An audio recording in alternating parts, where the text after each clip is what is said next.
नमस्कार सर। नमस्कार।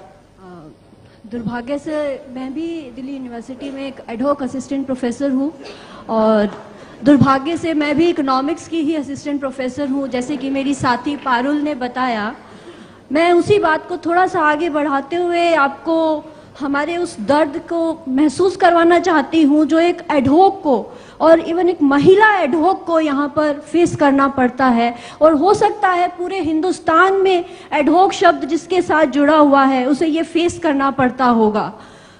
हमारे लेटर के अंदर ये लिखा जाता है हमें बिना किसी नोटिस के टर्मिनेट कर दिया जाएगा। और जब मैं माँ बनने वाली थी मुझे बिना किसी नोटिस के मेरी सर्विसेज को बिना किसी कारण के ख़त्म कर दिया गया। उस ट्रॉमा में जाने के बाद मैंने अपने बच्चे को भी खोया 8.5 महीने पर। मेरी डॉक्टर ने मुझे बार बार चिताया कि सुनैना तुम्हें टेंशन नहीं लेनी है, पर मुझ पर मेरे घर की भी जिम्मेदारी थी और उस जिम्मेदारी की चिंता में मेरा बच्चा चला गया।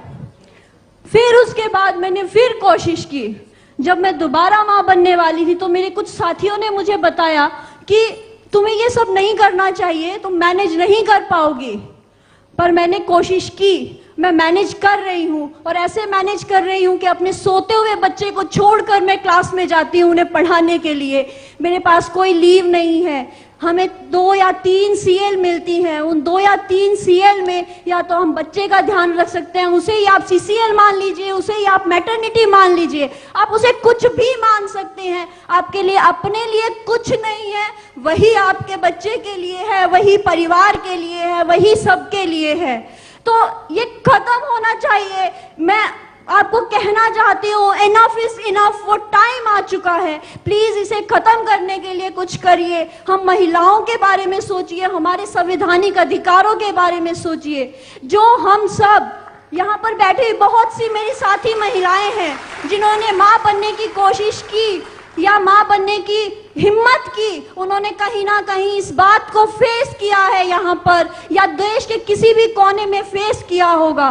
तो मैं आपसे कहना चाहती हूँ ये आगे नहीं होना चाहिए। जिस सामाजिक ट्रॉमा में ये पीढ़ी गुजर रही है वो आगे नहीं होना चाहिए। नहीं तो जो बेटी बचाओ बेटी पढ़ाओ जो कहते हैं, ना ही तो बेटी बच रही है और ना ही कोई बेटी को पढ़ाएगा इसके बाद, क्योंकि उसके लिए कोई सिक्योरिटी नहीं है इस देश में, इस समाज में, जहां पर माँ को भगवान का दर्जा दिया गया था।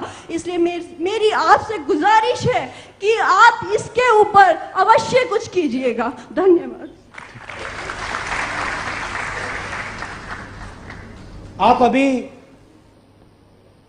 आप अभी पढ़ा रही हैं या पढ़ा रही हैं?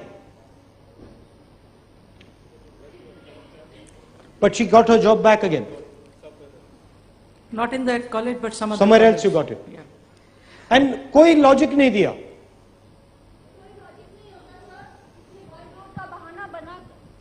वर्कलोड का बहाना बनाकर आप जब वो देखा जाता है कि कोई वुमेन कैंडिडेट आपका उस कंडीशन में चला गया है, फैमिली वे में चला गया है, तो कोई भी बहाना बनाकर कि हमारे पास अब, क्योंकि आपके लेटर में लिखा गया है वो आपके लिए बाउंड नहीं है आपको सर्विसेज प्रोवाइड करने के लिए, तो वो आपको कुछ भी बहाना बना कर नेक्स्ट सेमेस्टर में ज्वाइन नहीं करवाएंगे, 120 दिन के बाद ज्वाइन नहीं करवाएंगे। और कोई भी नया कैंडिडेट जो उनको सुटेबल लगता है, जो इस तरह की डिमांड नहीं करेगा कि मुझे छुट्टी चाहिए, मैं काम नहीं कर सकती, इस तरह की डिमांड नहीं करेगा, उस कैंडिडेट को वहां पर सेलेक्ट कर लिया जाता है। यहाँ पर अनएम्प्लॉयमेंट की बहुत भीड़ तैयार है। एज ए इकोनॉमिक्स प्रोफेसर मैं आपको बता सकती हूँ कि हर साल 10 लाख लोग अनएम्प्लॉयड हमारे देश में ऐड होते हैं।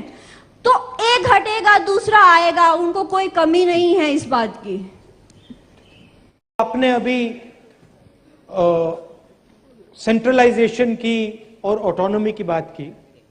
मैं आप सबको एक वायदा तो मैं गारंटी करके कर सकता हूं कि जो इन्होंने सेंट्रलाइजेशन किया है, जो इन्होंने आपसे ऑटोनॉमी आपकी छीनी है, उसको तो हम रिवर्स करके 100% देंगे।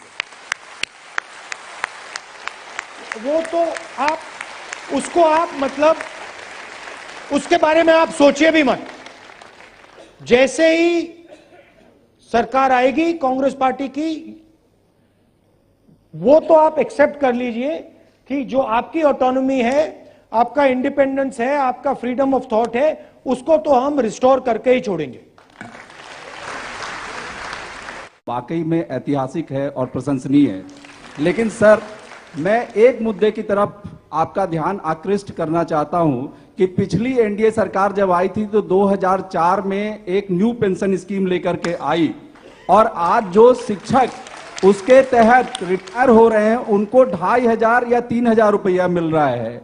आप बताइए कि बुढ़ापे में किस तरह की सुरक्षा वो इस मामूली रकम से पा पाएंगे।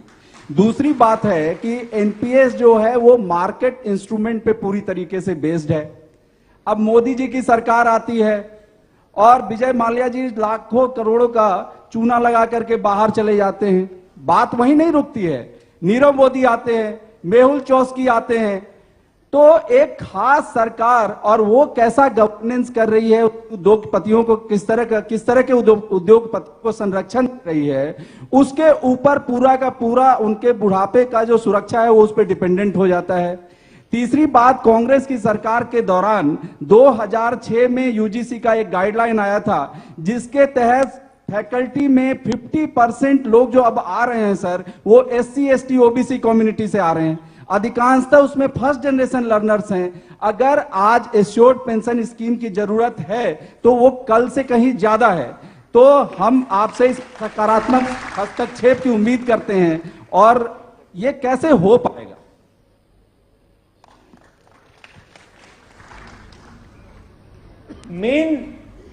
मेन जो बात है, इन चीजों को करने के लिए आपको जो एजुकेशन का बजट है उसको बढ़ाना पड़ेगा। जो 6% की बात की थी वो करना पड़ेगा, उसके बिना ये नहीं होने वाला है। तो उस डायरेक्शन में हमें चलना चाहिए, टारगेट बनाना चाहिए। इस साल तक हम 6% कर देंगे, इस साल इतना होगा, इस साल इतना होगा, इस साल इतना होगा, वो ट्रेजेक्टरी दिखा देनी चाहिए। पहली बात। जहां आपने विजय माल्या जी की बात की, सही बात है, मगर एक बात आपने मिस कर दी कि विजय माल्या जी 9000 करोड़ रुपए ले गए और जाने से पहले उन्होंने अरुण जेटली को गुड बाय किया। मतलब अगर कोई पुलिस कांस्टेबल जेल से चोर को भागने देता है तो उसको आप मार के जेल में डाल देते हो, मगर फाइनेंस मिनिस्टर स्वयं कहता है कि चोर मेरे पास आया, मैं हिंदुस्तान का फाइनेंस मिनिस्टर, मेरे पास सीबीआई, मेरे पास ईडी, चोर ने मुझे स्वयं बोला कि मैं भाग रहा हूं, लंदन जा रहा हूं। मैं उनके साथ मैंने मीटिंग की, पार्लियामेंट हाउस में मिला और मैंने उसको जाने दिया, और ये खुल के कह रहा है। और हमारे जो प्रेस के मित्र हैं, पता नहीं क्या झिझक है, घबराहट है, बट वो डर डर के इसके बारे में बोलते हैं। और राफेल की तो बात मैंने करी नहीं, अभी शुरू ही नहीं की। तो ये जो पूरा आरएसएस का आक्रमण है, इसके पीछे फाइनेंशियल इंसेंटिव बहुत बड़ा है। ये सिर्फ इंस्टीट्यूशंस को कैप्चर नहीं करना चाहते हैं, ये इंस्टीट्यूशंस को कैप्चर करके पैसा बनाना चाहते हैं। एंड वो अगर आप मध्य प्रदेश में देखें, क्लियर कट केस जो हमारे यहां मध्य प्रदेश से भाई बहन आए हैं, क्लियर कट आप व्यापम को स्टडी कीजिए, आपको पता लग जाएगा कि एजुकेशन सिस्टम को कैप्चर करके कैसे पैसा बनाया गया।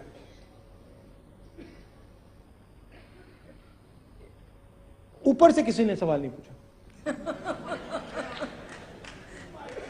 आई think 1% from there and then, हाँ,